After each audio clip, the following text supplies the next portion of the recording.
ঝালকাঠির Betagi girls school and কলেজের অধ্যক্ষ আব্দুল মজিদ হাওলাদার আর নেই। ঝালকাঠি প্রতিনিধি।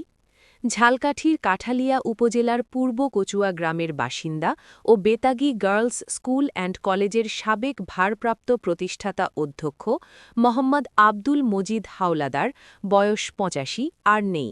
ইন্না লিল্লাহি ওয়া ইন্না ইলাইহি রাজিউন। তিনি রবিবার দিবাগত রাত ৯:৩০টায় কাঠালিয়া উপজেলার কচুয়া গ্রামের নিজ বাড়িতে বার্ধক্যজনিত কারণে ইন্তেকাল করেন।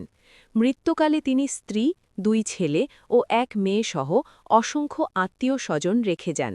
সোমবার ১২ জানুয়ারি সকাল ১০টায় মফিজ উদ্দিন ইসলামিয়া দাখিল মাদ্রাসা মাঠে তার জানাজা নামাজ শেষে পারিবারিক কবরস্থানে তাকে দাফন করা হয়।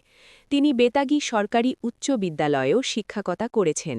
পরে তিনি বেতাগী গার্লস স্কুল অ্যান্ড কলেজে প্রধান শিক্ষক হিসাবে যোগদান করে প্রতিষ্ঠানটি কলেজে রূপান্তর করেন।